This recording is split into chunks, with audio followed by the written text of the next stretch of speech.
ibadah. Inilah guru yang perlu kita pegang.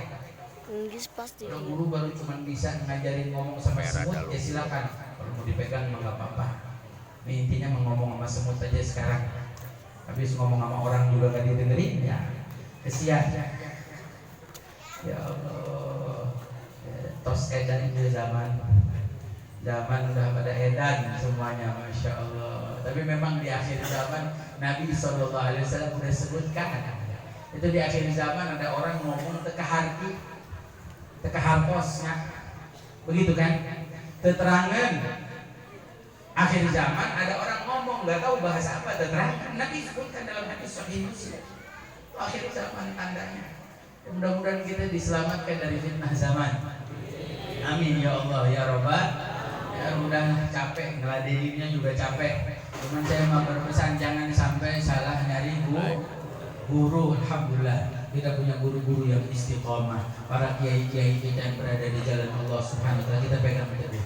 Nyambung, sanatnya nyambung, kita ngaji dengan guru kita, nyambung dengan almarhum Kiai Haji Mama Agus. Kiai Haji Mama Agus ngaji dengan Mama Sempur. Mama Sempur itu ngaji dengan Mufti Betawi Habib Utsman, ya.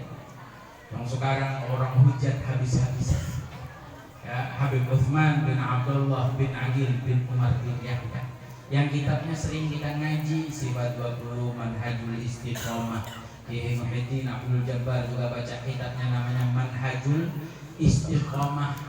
Yang ada ustaz ngomong tentang kitab Manhajul Istiqomah dipotong-potong dijadikan sebagai hujah untuk menghantam satu sama lain, sampai dibilang Habib Utsman di zaman dulu antek Belanda dan lain sebagainya. Terus kita mau ladenin, biarin aja, simple jawabnya sabul teing. Betul nggak masalah? Capek kita ngeladeninya, capek. Kita ngeladeninya. Mohon maaf Pak Bu, kalau udah dijawabin, kalau orang nggak bisa nerima jawaban itu bukan orang yang mencari jawaban, tapi orang yang dengki dan benci. Udah selesai. Nggak bisa kita ngadepin orang yang benci. Orang yang dengki nggak bisa dihadapin. Mau bawa sejuta dalil pun nggak bisa. Bagaimana kehebatan ilmu yang kita dapetin sekarang, keberkahan mereka. Memang di dalam Manhajul Istiqomah itu Al-Habib Utsman bin Yahya ada menyatakan tentang pemberontakan di Cilegon dan di Bekasi itu sebagai hal yang batil. Baca dari atasnya pasal tentang apa? Itu menjelaskan tentang jihad. Jihad juga ada syaratnya. Nggak sembarangan jihad. Kalau jihad main sembarangan nanti orang semuanya mau jadi pemberontak. Nggak sembarangan. Nggak sembarangan. Dan bahkan dari apa yang disampaikan Habib Utsman itu, mereka ingin menjaga supaya apa? Supaya jangan sampai masyarakat yang ikut dalam pemberontakan mati sia-sia. Karena orang mau berjihad juga punya syaratnya, mesti punya alat perang. Itulah pemikirannya, bahkan sampai bukan hanya Habib Utsman, tapi Habib Utsman kenapa disalahkan di situ? Karena beliau seorang mufti. Syekh Nawawi Al-Bantani pun menjawabnya, menyatakan bahwa itu juga tidak diperbolehkan. Dan banyak ulama-ulama di zaman tersebut melarang. Sebab jihad punya keperluan, kebutuhan, gak sembarangan. Beda dengan ulama-ulama di tahun 90-an yang mereka sudah mengumpulkan para ulama dan membuat resolusi jihad sehingga mereka bisa memukul Belanda sekali. Nah, kenapa Habib Utsman dekat dengan Belanda? Karena memang masa itu pemerintahannya pemerintahan Belanda. Bahkan sampai bukan kenapa-napa, kok kitabnya Habib Utsman diserahkan ke Belanda? Karena memang di saat itu siapapun yang menulis kitab tidak boleh ada yang menentang para Belanda. Tapi Habib Utsman ingin berjuang supaya menyampaikan dakwah, supaya ilmunya nyampe ke pondok-pondok, ke pesantren-pesantren. Bahkan Al-Habib Husain bin Abdullah As-Saggaf Surabaya, beliau sampai mengatakan salah satu jasanya Habib Utsman itu dulu di Jakarta, kalau ada orang mau dipenggal sama Belanda, Habib Utsman yang turun tangan. Untuk orang Islam jangan sampai ada satupun yang dibunuh, dihukum mati. Habib Utsman itu waktu pertama dikasih tanda jasa dari Belanda, mohon maaf Pak Bu, pertama ditaruhnya bukan di sini, di pantat sama dia. Demi Allah, ditaruhnya di pantat karena tahu itu dari Belanda. Waktu pertama di Jakarta mau dibuat tempat pemotongan babi, tempat jaga babi, Habib Utsman yang turun tangan karena beliau sengaja supaya punya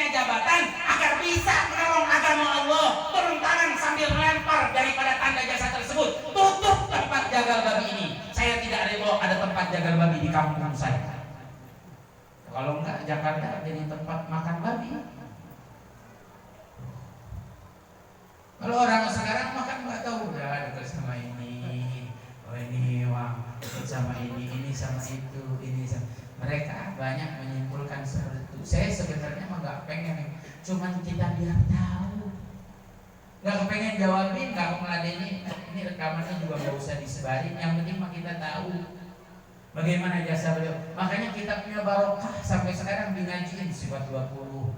Saya sampai ke Kalimantan, itu dulu ada namanya Guru Zaini, guru sekumpul. Itu sampai 3 kali khatam baca kitab sifat 20 di pengajiannya.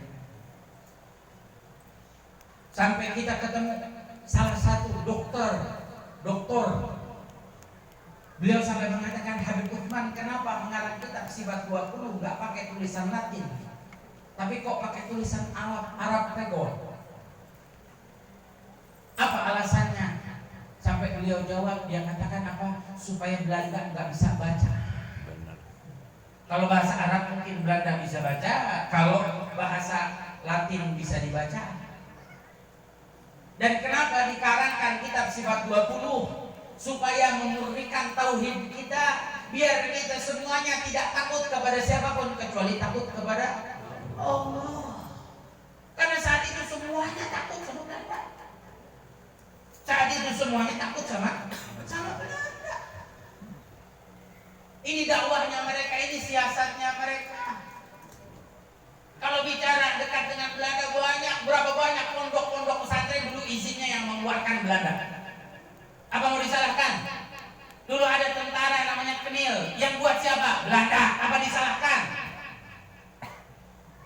Makanya orang kita sekarang, Masya Allah, ya mohon maaf, ini yang tadi saya sampaikan, karena mereka ingin menjatuhkan para ulama, karena mereka ingin menyodorkan tudingan-tudingan kepada orang-orang alim, supaya orang seakan-akan nggak percaya sama orang alim. Terus kalau nggak percaya sama ulama, nggak percaya sama orang alim, mau percaya sama siapa?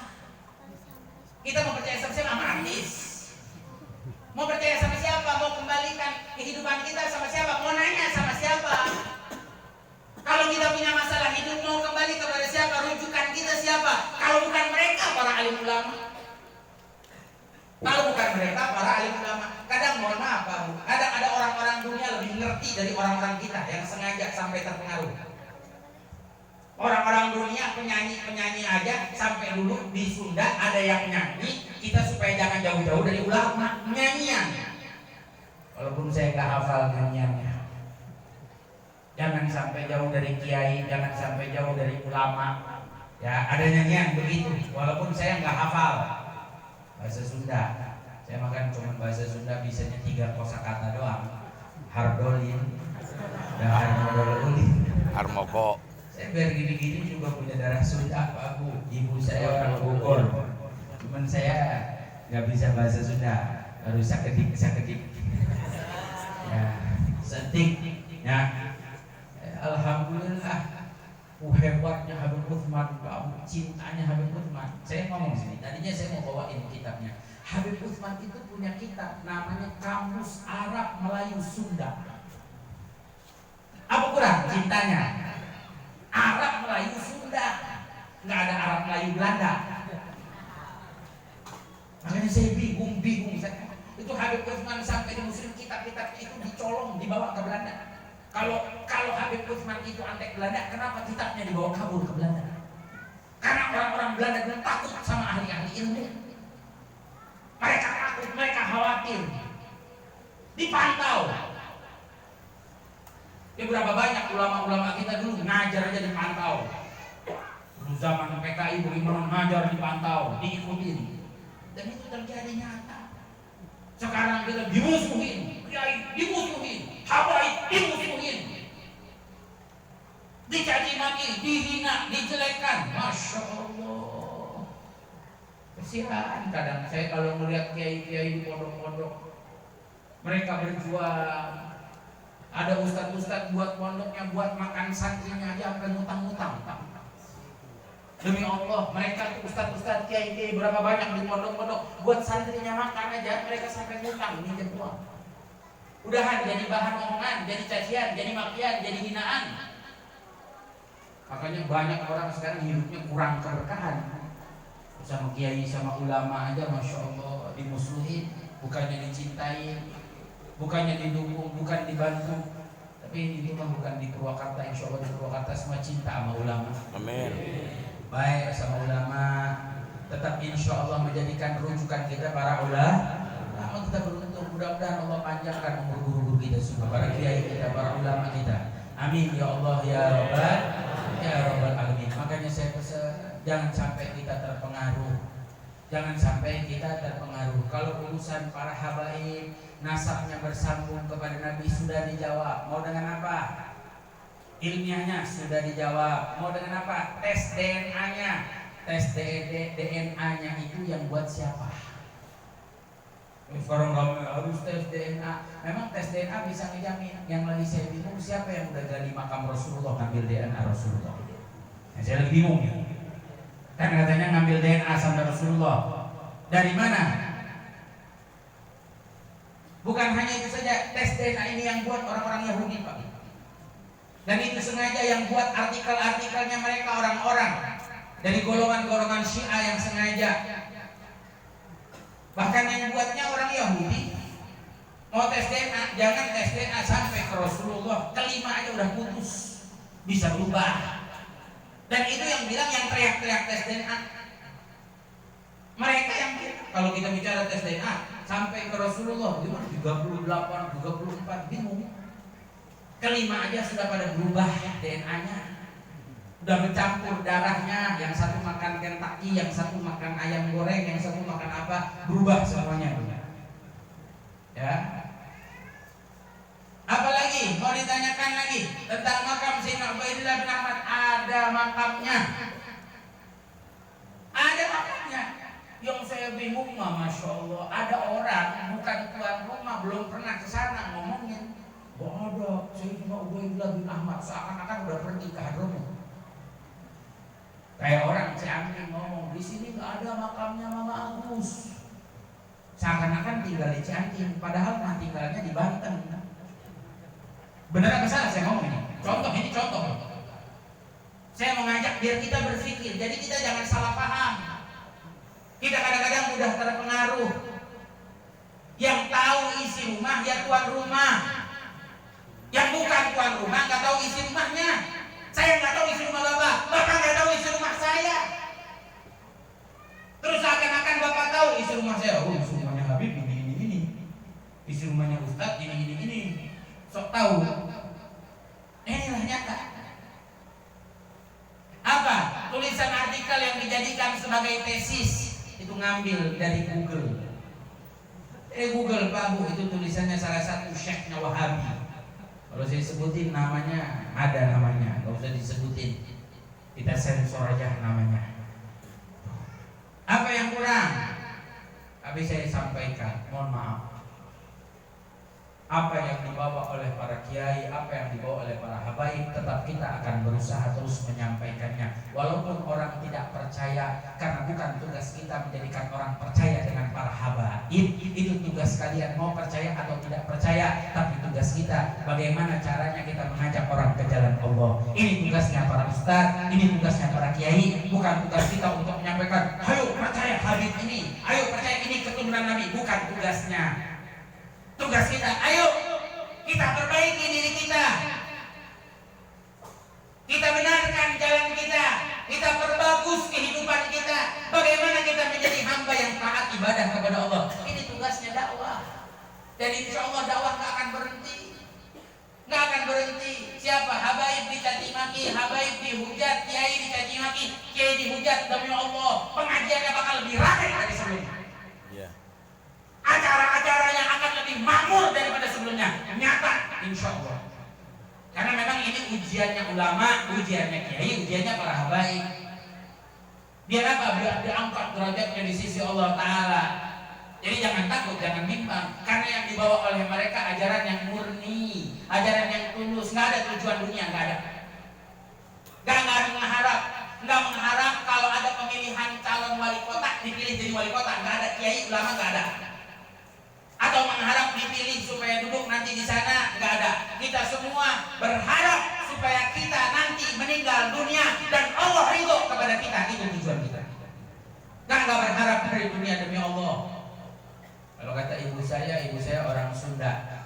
Ibu saya ngomongnya bahasa Sunda, saya lupa.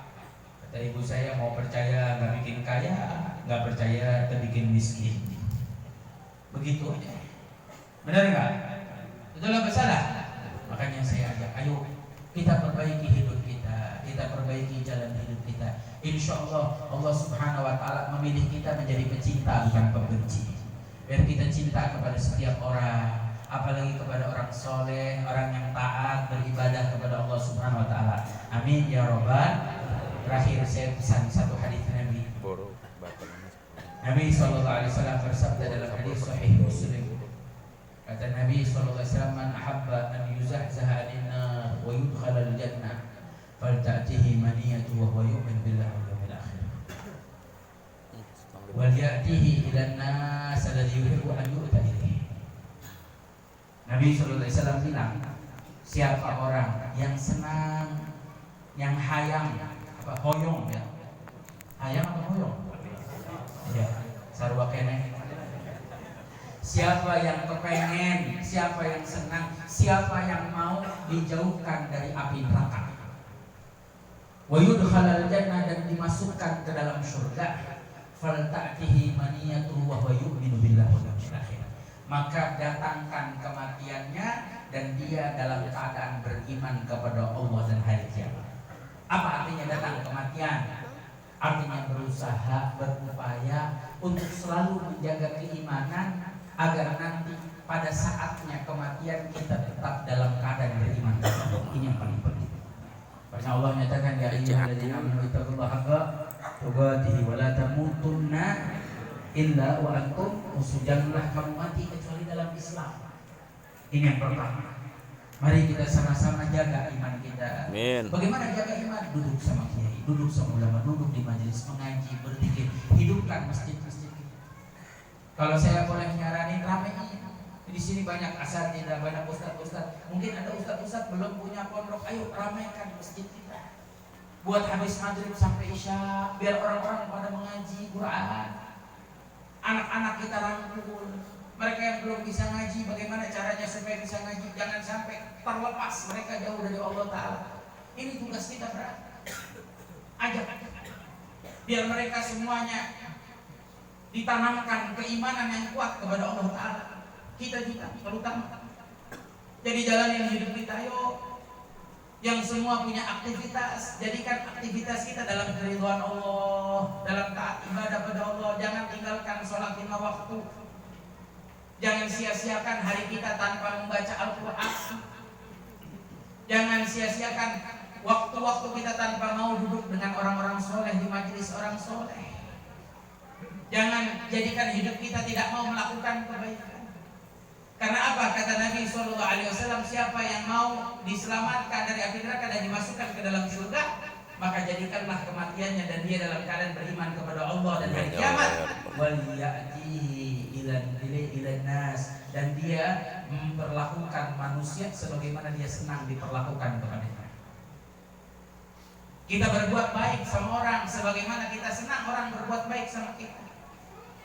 Saya hanya ingin mengajak, mengingatkan, Pak Bu, kalau mungkin ini malam terakhir dalam hidup saya, insya Allah saya nggak nyesal, demi Allah. Saya nggak nyesal mengingatkan. Jadikan hidup kita ini hidup yang punya manfaat untuk orang lain. Berbuatlah kebaikan pada orang lain sebagaimana kita suka orang lain berbuat baik kepada kita. Supaya kita hidup kita selamat meninggal dunia dalam keadaan husnul khotimah. Jangan kita menyebar kebencian kepada orang. Jangan kita menebar dendam, menebar dengki. Jangan kita menjadi pembenci, jangan kita menghasut satu sama lain. Lakukan kebaikan. Sebagaimana kita senang orang melakukan kebaikan kepada kita. Kita gak senang diomongin orang, jangan ngomongin orang.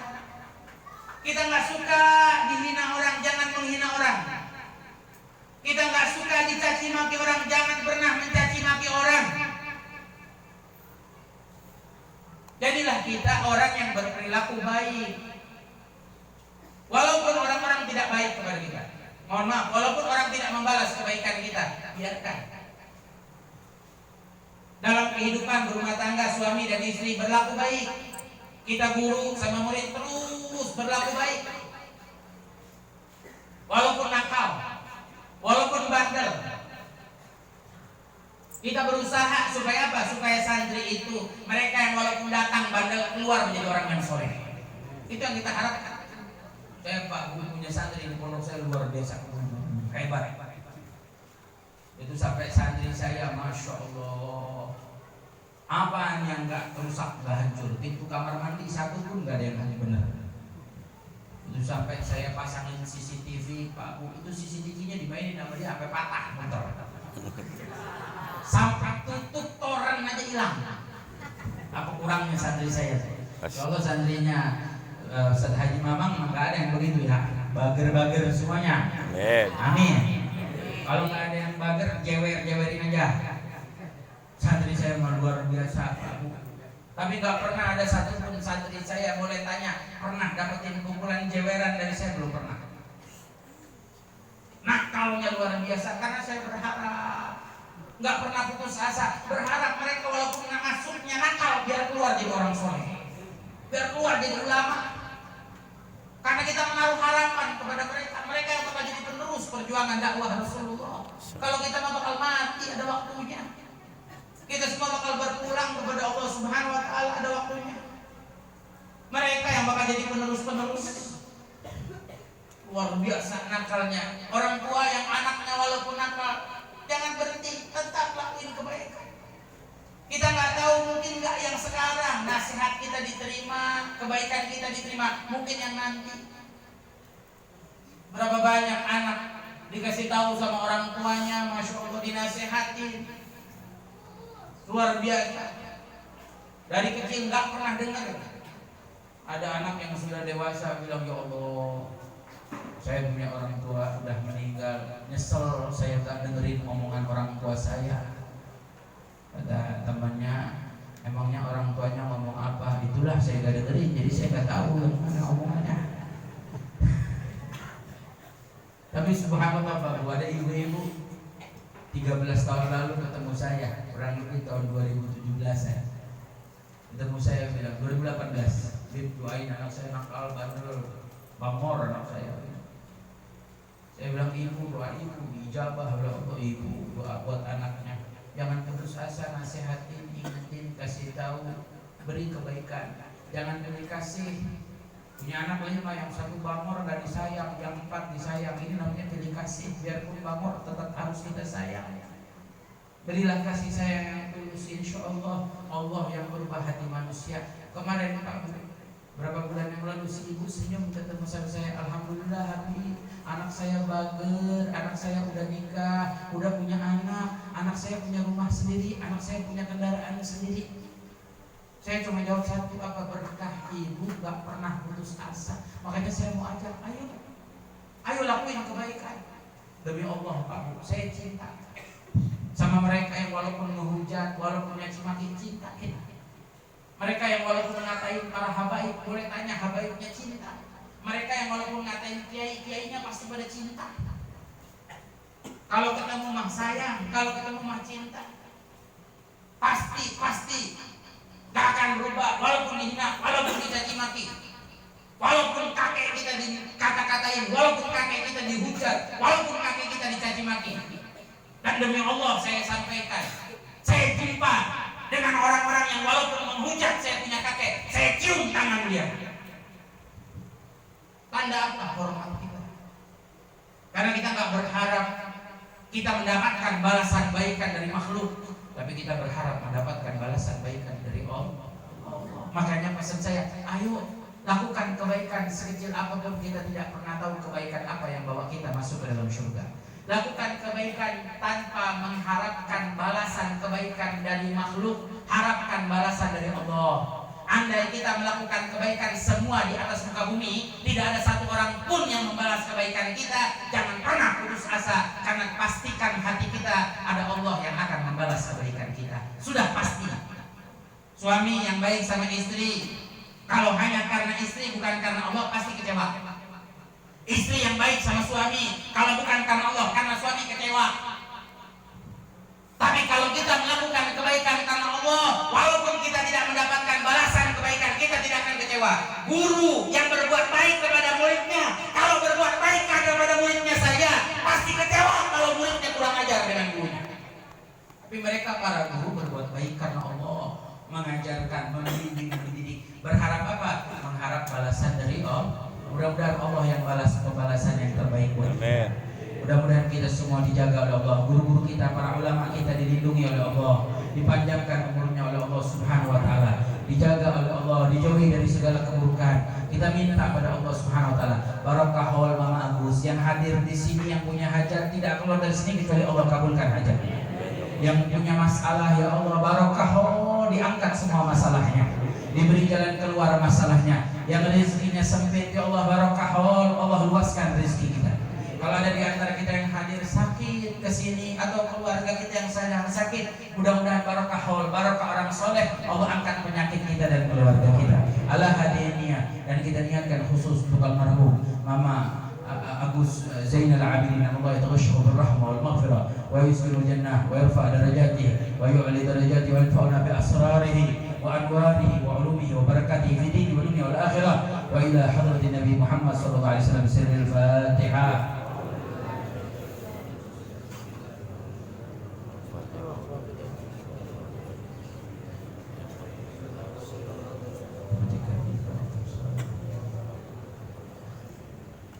Kurang lebihnya saya mohon maaf kepada para kiai, para alim ulama, banyak yang lebih pantas untuk berbicara di tempat ini.